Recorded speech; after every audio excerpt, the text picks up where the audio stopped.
Going to the third case, or take a break? Third case, or a break? Yes, sir. Third case on the docket is Baptiste versus Griffith.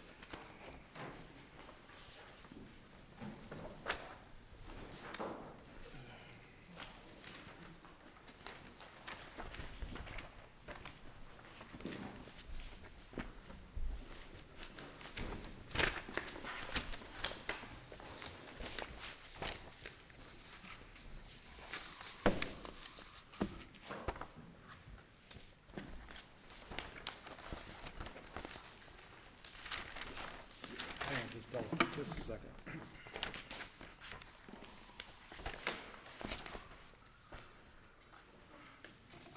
Good morning, Your Honors. James Sherman on behalf of the appellant Roy Baptiste, along with co-counsel Richard Sherman. And I recognize your docket's running along, so I'll try and be brief here.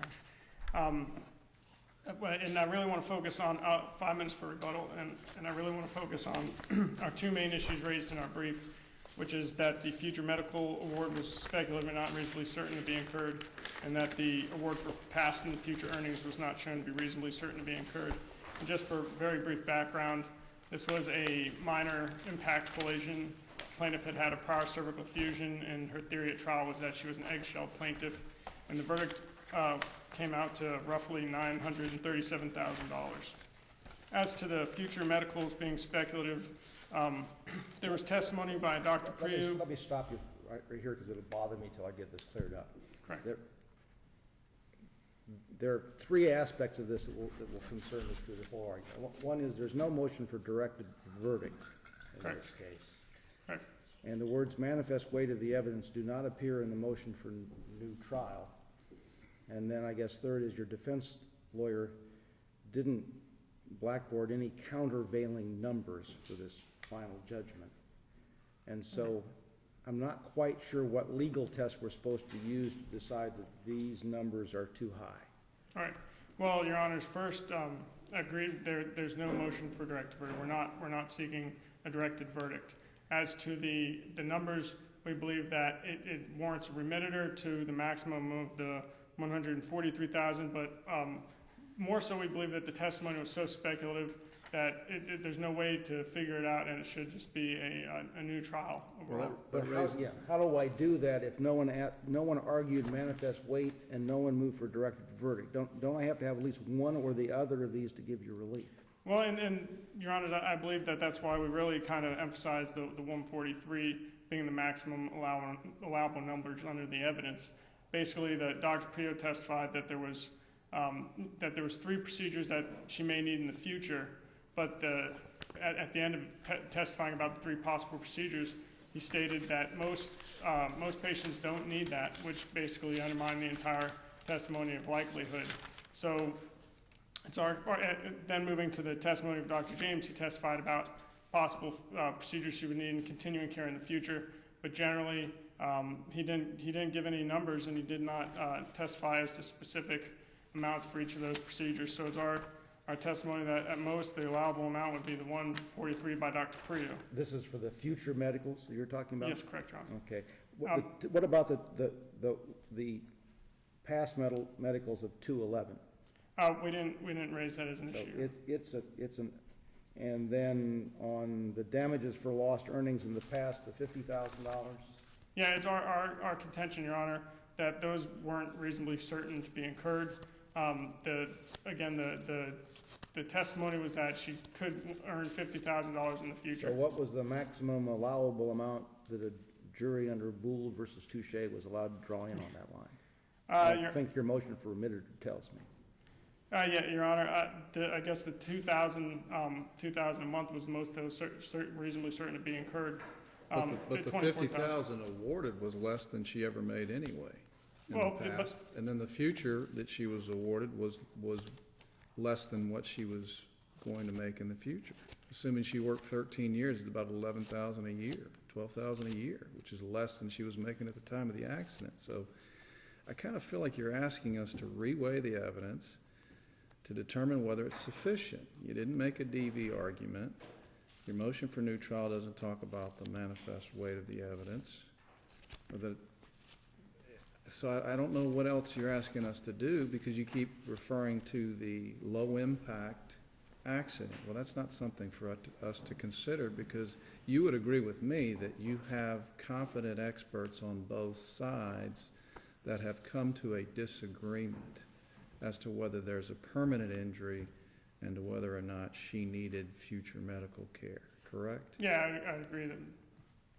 I understand, Your Honor, and it's our position that the evidence just was unreasonably speculative, and they failed to show that it was reasonably certain of being incurred. So if I may, Mr. Chair, I guess I share with both what Judge Alterman and what Judge Sleet said, because wasn't there also testimony from her employer saying, she's one of those people, she was a hard worker. She was working, and but for this accident, she was slated to make incredible amount. So, much more than was ultimately, awarded. Well, if I may, Your Honor, the difficulty is that she had only worked there for 3 months, and 6 weeks of that period was training. So she had a track record of 6 weeks. So there wasn't any sufficient. We contend there wasn't sufficient testimony to show this, to meet that argument that she was going to be a great worker and exceed the expectations. So. Well, who else is better to testify other than her supervisor? That was the only testimony that we had in the record regarding wages. And it appears that the defense conceded that she was unemployable. Otherwise, they would have gotten a vocational rehabilitationist to testify that she does have some employability skills. She could do some type of work in order to mitigate future lost earning capacity. That wasn't done here. So what we're left with is Mr. Lee, I think, who has nothing but a glowing evaluation of her. Well, there was testimony by our workers' compensation doctor, Dr. Herman, that she had been released back to work and had reached maximum medical improvement, and she did return to work for a period after the accident. So there was evidence that the jury, there was evidence to refute that, I guess is what I'm saying. Coupled with Mr. Lee, who went to visit her sometime after she terminated, and she could barely walk. And she, Well, so The accident was in 2007, is that right? yes, Your Honor. And the verdict is in early 14. So the $50,000 in terms of past lost earnings is for a period of roughly 7 years? Yeah, approximately, Your Honor. So basically, the jury awarded her, if you did it per annum, something less than $10,000 a year. That's correct, Your Honor. Okay. 7. If you have no further questions, I'll be back on. Okay, thank you.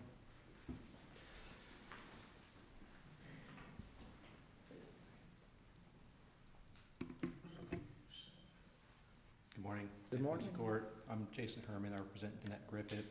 And here with me is Matt Powell, who is trial counsel for Danette Griffith during the trial.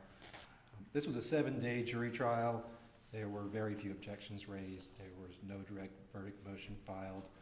At the end of the day, the jury awarded more than what the defense wanted to see, obviously, but less than what the plaintiff proved. It was a clean trial. Afterwards, there was a motion for new trial. The trial court judge considered that motion, considered the trial he had sat through, and denied it. There wasn't an abuse of discretion there. We asked that that court be affirmed. We are asking for a reversal on one issue, which is the order for set-offs on 2 costs that were incurred by the defendant. Yeah, and let's talk about that, because that kind of concerned me. Was it, I know it was categorized as a set-off. Was it really a set-off? Was that really more of a cost judgment? Because what was it for? For the IME, and there was one other cost. For mediation. For mediation. And at one point, Danette Griffith, for quite a while, she was pro se, and we don't really know why she missed her CME and her mediation. We know that there was never an order on a motion to compel a CME. She complied with both once counsel got involved. As we saw it, this was probably more of a sanction. Yeah, it is. It's closer to a sanction issue. And why? And if it was scheduled and she doesn't bother to show up, why is that an abuse of discretion to set that off? Well, if it had been a sanction, we wouldn't be here had the court gone through that analysis. But instead, what was entered was a set-off, which is actually reviewed to no. Well, why can't you set off something that's, if an an unneeded expense of this sort? Well, It's not really a penalty sanction, it's a reimbursement sanction. and I would say equitably, what the court did makes sense. When I look at the statute under which the motion for set-offs was filed, which was section 768.76, which is the collateral source rule, which is what the defendant moved under and which the trial court granted the set-offs under, that only deals with collateral sources. And the collateral source has to be for the benefit of the plaintiff, and it has to overlap with what the jury did in their verdict, and we have neither here. You're basically not questioning what was done, just the manner in which it was done. Yeah, and I think if had the judge enter this as a sanction, and if they wish to do that on remand, I don't think there's an issue there. Well, didn't he grant this amount while hearing a motion for set-off? So it wasn't a motion for cost, nor was it a motion for sanction, to impose sanctions, is that right? That's right, Your Honor. That hearing was on the new trial motion, on the motion for set-offs, and on the motion to tax costs by the plaintiff who had the judgment. Spend a couple minutes and tell me how the jury could, within its reasonable bounds, have awarded $275,000 in future medicals. There's three different ways that you can look at this, each separate or together. First, if you look at the past medical expenses as an earmark of how much the medicals would cost, because there's testimony that's going forward. Well, the jury award, as you said, was $211,000. Keep in mind the jury set off, as the law requires, the amount of PIP that was paid. So they actually had $220,000 that they set as the amount of past medical expenses for that 7-year period. Danette Griffith is 47 years old at the time of trial. Her life tables, if the jury was going to follow those, it's 35 years life expectancy. Obviously, they can go longer if they wish to under our rules. And so what the jury awarded there was $50,000 more than their past 7 years compared to 35 years of ongoing, or 25% increase. But looking at the specific testimony, you have Dr. James, her pain management doctor, who says that the 2 years of prior treatment she's been getting right before trial is going to continue with the same frequency, at the same cost, as shown in what's my bills. And those bills are reasonable. They're reasonable for what pain management doctors charge in the community. Those bills are given to the jury as exhibits. They're admitted without objection. They have all the breakdowns of both frequency and cost in them. And what those show on the three main issues that were discussed is injections for steroids happening 1 to 3 times per year. Monthly appointments, which Dr. James said that she should come back once a month to see him, and those cost $140 per appointment. And Botox injections with Dr. Hauser, and his bills are in there, and those cost $2,416 per injection, and those are happening 3 times a year. Now, just looking at that, because that's a big dollar item. Big number. If you take that over 35 years, you end up at $253,000. But if you take it out over 40 years, which the jury could have concluded, looking at her, she would live 40 years instead of 35 more years, you end up at $290,000. And that's unadjusted for inflation or for a reduction in value? That's correct. That's a straight line? Yeah. Okay. And of course, when you add the other treatments on there, you end up over 300. But then you take Dr. Priyu. Dr. Priyu is another treating physician, and what he testified to is she needs 3 things: a spinal stimulator, a morphine pump, and RFTAs, radio frequency thermal ablations, burning a nerve. Now, in the reply brief, I sort of sensed there was a concession of sort that he testified good enough to get to $146,000, which is when you add up the numbers for all 3 of those. The problem with that math is that the radio frequency thermal ablations is a repeated procedure.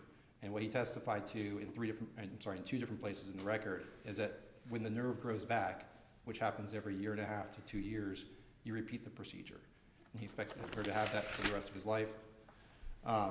The numbers there are range from $165,000 at the low end to $280,000 at the high end if you take it over 35 years, obviously higher for higher life expectancy. And then if you take Dr. James and Dr. Priyu and you put them together, you end up with a number that's more than double what the jury awarded. It's over $650,000. And I know in the briefing there was an argument that these are duplicative, but Dr. Priyu dealt with that in his testimony. He said these are not meant to, my treatment's not meant to replace her other treatments. It's adjunctive therapy is what he described it as. So we got a combination. I mean, either you take any of them by themselves, it justifies the number just barely, and then you take them combined and it is twice what it is. it hasn't been argued, but I'm curious about the camera in the courtroom. It's a little unclear to me. Is this a camera that the plaintiffs arranged so Danette Griffith could watch this away from the courtroom, or is this a private entity coming in wanting to just stream it live on the internet for the world? It's just being streamed live. You can see from the beginning. Did the plaintiff's counsel file the motion to do this? Did some other commercial entity come in to do this? How was this done? Plaintiff's counsel filed the motion to do it, and it was basically like today, it's a live stream over the internet, just available. I understand that the biggest audience was actually at Nationwide Insurance watching the trial. But if you look at the beginning of the trial transcript, what you see is there's actually a lot of concern by plaintiff's counsel that his client's not going to be there because he wanted Danette Griffith to be there, and she made the decision that she wasn't going to go. So when the motion to have the camera in the courtroom was 2 weeks prior to, it wasn't meant to be there. I don't know if she watched it. I don't know if she even has internet. She doesn't have really an ability to drive, which is why she didn't get to trial, and she got this head motion she does, and she was embarrassed. I'm curious because at least there was a request from trial counsel to inform the jury, I guess maybe during voir dire, why my client is not there, but the court basically said absolutely not. Later on, was it during opening, or was just mentioned briefly that my client is ill, that's why she's not able to be here? Yeah, there was basically just a statement of she's not here, will you hold it against her in voir dire, which is what the trial court judge said. You could ask this question. It was sort of a preview voir dire question that was run by the judge. The judge said, you can ask this question. You definitely can't pre-try your case by saying she's too ill to come in. And that wasn't said to the jury, not even on her direct. And then the issue, going back to the camera, was there, I know it was mentioned in the brief that the camera was moving, that there was somehow somebody was manipulating it or somebody was purposefully moving it around that would bring the jury concern, that they're, just address that for me real quick. So the argument from the defense was that Danette Griffith was at home controlling the video. That I think was in the affidavit filed by trial counsel. If you look at the record, let's just talk about the record first. The record only has the camera mentioned once, and it's by the trial court to the jury. And what he says is, you're not going to be shown on video, which is what the rules require. It's not mentioned anywhere else in the record, movement or otherwise. That's not in there. There's no objection by anybody. There's no mention by anybody. After the trial, there's a new trial motion that's filed which talks about the camera and how it's disruptive without affidavit. In response, there's an affidavit submitted from the camera operator who says, there was nothing wrong here. It was silent. There's no moving parts in it. It was stationary, pointed at the witness stand and the trial podium. And then in response to that, there's another affidavit that's filed by the defense counsel who tried the case, who said, I see these problems with it. But of course, the problem for us today here is that if a trial attorney who tries the whole case is seeing something objectionable and doesn't raise it, it's waived.